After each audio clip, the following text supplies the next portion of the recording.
has immense potential in heritage, spiritual, and ecotourism. How can innovative financing models such as public-private partnership or blended finance help the state scale sustainable tourism infrastructure while preserving its cultural integrity? Thank you, Andy. Actually, the special CS just gave a long talk about what are all the models we are using right now to onboard different sources of financing to build infrastructure in the state.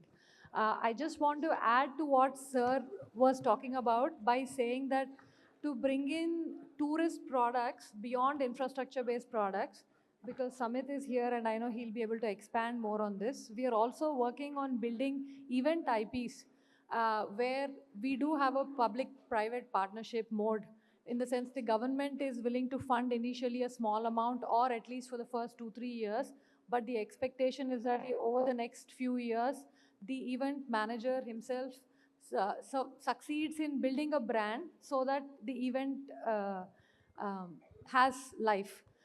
And beyond this, we are also very conscious that tourism is actually, at the end of the day, something which involves MSME and small entrepreneurs. And so we are also trying to see how we can use the existing models of empowering the small entrepreneur and the medium MSME partners and onboarding them, whether it is through microfinance or it is through existing state government schemes to,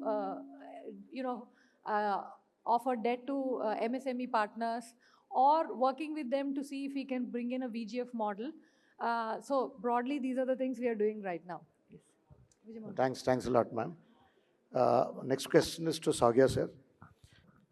Sir, from a very private sector perspective, what innovative financing and PPP models can help develop the world-class tourism infrastructures while preserving cultural and the natural heritage?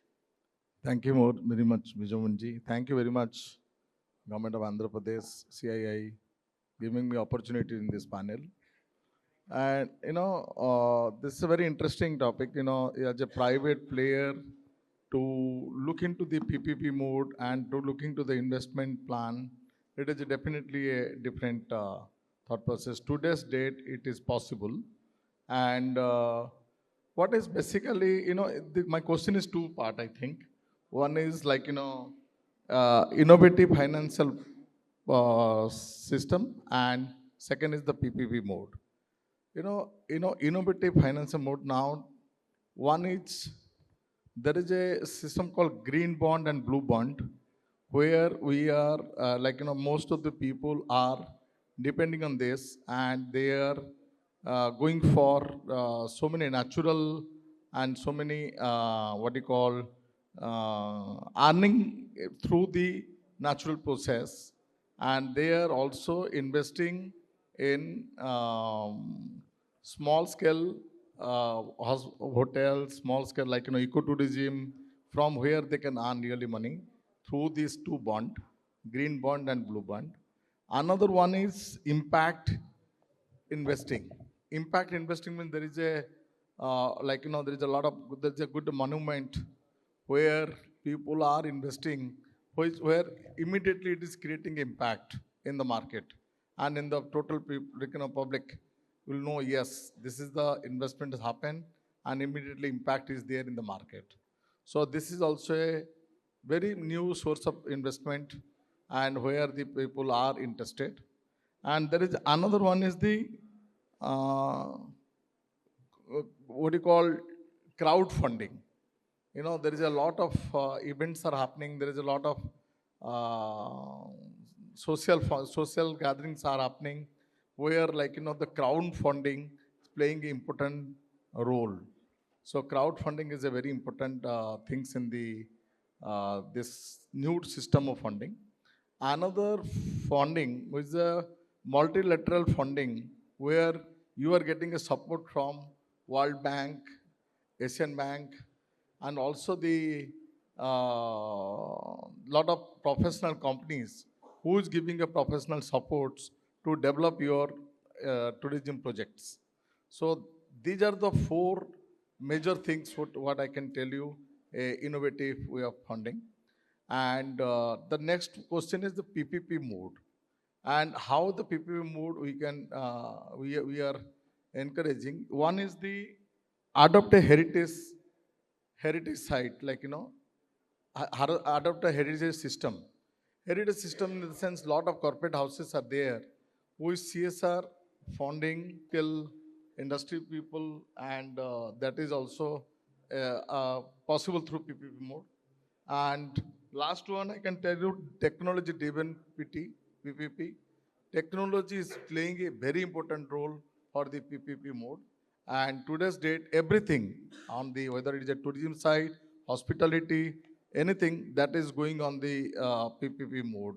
And that PPP mode also supported with technology. Thank you very much. Thank you, sir. Ma'am, but I just wanted to come back to you. The word PPP is something very interesting in terms of government of Andhra Pradesh doing so many PPP projects. I mean, in terms of even APDDC. So I just wanted you to just throw light to the audience here, the level of PPP models that the government of Andhra Pradesh has initiated. So from the specifically AP Tourism Yeah, Corporation. that's right. So AP Tourism Corporation, we are working on multiple projects to bring in private funding into the corporation. So we have multiple verticals of business. One of them is hotels. There we are onboarding with onboarding private partners in 2 different models to run our existing hotels across the state, some 30 odd properties. One is where we give on a long-term lease in exchange for a assured minimum revenue. The other is a management contract where we do the operational funding and everything, but they bring in their expertise and management teams, and for that they'll be paid some standard thing. Both are very standard. It's too loud, Andy. Both are very standard agreement models in the hospitality sector. So this is something we are doing. We are also bringing in private partners in variety of other aspects like water sports, adventure sports, houseboats. Again, for this, to create the market, because one of the biggest challenges is that the market is very nascent. We are going to the places where there are experts, like for 10 cities, maybe it will be Gujarat, or for houseboats, it's Kerala. Bringing on those experts, looking for local entrepreneurs and partnering them either in a JV model or as an expertise support partner. And then if needed, we are seeking funding support for them. And then we are giving them space to operate. So because one of the challenges we are facing with is that we are creating markets for caravans, water sports, houseboats, etc., where they did not exist. And we are seeing a lot of really good response. So we are excited and hoping that we could do more. Thanks, ma'am. I think that will throw a light to a lot of people sitting here on the PPP model that the government of AP is looking at. So my next question is to Mr. Zubin, sir. Sir, ITC Hotels has always been a pioneer in sustainable and responsible luxury tourism. This is a defined word where we say luxury tourism. How do you see innovative financing and operational models supporting ecotourism growth in India? And you were also talking something about a new PPP perspective that you had. You can also talk about that. So just to take forward what ma'am was saying and my colleague here, Saugata, as far as PPP is concerned, there's one more opportunity that exists. There are multiple small players, passionate hoteliers, I would call them, who are keen to invest and create very unique, differentiated hotels and properties, resorts, business hotels, etc., but don't necessarily have the distribution network or the bandwidth to be able to scale up their, be it procurement, be it marketing, be it sales efforts or operations expertise. At the same time, there are large players today in the market, and including ITC and many other Indian and international chains that are looking at expanding their footprint into these markets. And that's where I believe that there's an opportunity for the government to come in as well and play matchmaker and get these hotels, which are relatively smaller, unique, differentiated in that space, and introduce them to the other operators who would be able to come in, step in, and give their expertise. So it could be with not just government-owned properties, but also properties which exist in this state, which the government has visibility of, or they could approach the government looking for partnership. And we have very successfully been able to do this with the support of governments in another state as well recently. And it's worked beautifully for us, and we've been able to sign up 2 properties with an owner who actually approached the government for a partnership which we were introduced to. So there is a great opportunity there as well. Now coming to the question that you asked me about sustainable tourism. So there's a bit of a dichotomy in those 2 words, responsible luxury. Luxury is always looked at as being, wasteful or something which is, should I say, non-responsible. But when we built our hotels and conceptualized this concept, we ensured that we embedded technology, training and awareness, and also building materials into our hotels which supported sustainability. So we ensure that you enjoy a luxury experience while we take care of the sustainability part of the back end without putting pressure on you. We are not telling you, don't change your sheets. Big opportunity in this space, and I don't believe that this should be something which only one hotel company or 1 or 2 hotels somewhere across the country are following. But a force multiplier would really help in this particular thing, in this particular initiative, where if we encourage developers to build hotels on a sustainable model by giving them adequate incentives to a project which has got sustainable practices or sustainable ingrained infrastructure, if those projects can be given slightly differentiated incentives, I believe that it would encourage people more and more to go with a sustainable model when it comes to building a hotel. So that's where I believe there can be a lot of support. Banks could probably give a better, more attractive finance schemes to sustainable projects. And at the end of the day, let me tell you, a sustainable project pays for itself because you're talking about energy, you're talking about water, you're talking about manpower, you're talking about procurement of supplies from within that geography without impacting the carbon footprint, as it were. And that itself is going to give you a benefit of cost in the operations. So these are the opportunities that exist, I believe, in this sustainable hospitality space. So that was a wonderful answer. I mean, at least the way you said, these kind of projects should get an extra incentive. We have the policymakers here. We have the decision makers here. I hope it's heard. And so my next question is to the banker in this group, Mr. Ravindranath.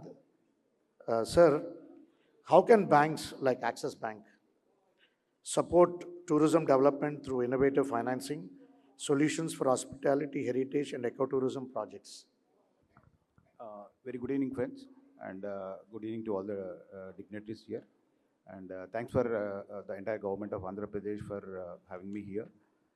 In fact, Axis Bank it plays a very, very vital role. And as a bank, what we have done is we have made tourism as one of the center of excellence. And we have created a, what you call, especially a project sort of a thing where entire ecosystem is covered, entire tourism is covered. To name, I tell you, I think there are from tourisms, I think, which are there, which we are covering it completely. One is religious tourism, MICE tourism, recreational tourism, wine tourism, wedding tourism, medical tourism, ecotourism, adventure tourism, wildlife tourism, tea or coffee tourism, and cruise tourism. I think where we find the entire country, we have these opportunities of funding this sector. So it is that we ensure that we fund from our side. And not only that, we also give advances to them, cash advances for mostly with the MSME customers who are dealing with that. And not only that, we also do a solar financing, especially when we are talking about the green energy. I think bank plays a very vital role when providing the finance for green energy, especially solar, rooftop, where ecotourism is also covered there. So, and finally, I think we are also covered beyond banking solution. It is not just plain solutions that we are giving. We are also giving a tailor-made solutions to the customers, integrating through their ERP solutions. And if you look at entire, I think starting from the large chain of hotels to restaurants to what you call tour operators. So entire segment is covered through our solutions. Thanks a lot, sir. My next question is to Mr. Srinivas Avaru. Sir, from the hospitality industry perspective, with innovative financing partnership models can help develop sustainable tourism infrastructure and highlight the local and natural fundings that you probably look at. First of all, thank you so much for giving me an opportunity and very honored to be part of this panel. Probably I am the budding entrepreneur among these legends. So, being an NRI, so my research is saying that throughout the world, none of the successful projects were built on their own capital. They successfully went for the PPP model, because when I was thinking of investing money in Andhra Pradesh, the government, especially Sri CB and Chandrababu Naidu garu, inviting all the NRIs to invest money here, I got some experience from the state of New Jersey, that like very successful hotel called Marriott. It's running very well, very successful. But the 40, 50 years ago, they started that hotel in this PPP model. So no single source of capital is enough to build world-class yet culturally rooted destinations. In the sense, that's the key of the PPP model. So involving private and public partnership and seeking and innovating ideas of building the hotels, resorts is really inspiring thought. Um, it's a kind of the blended finance. Blended finance means the governments and the public and private and also the investors would have been combined with the projects, and they successfully delivered, and all the projects were running very successfully.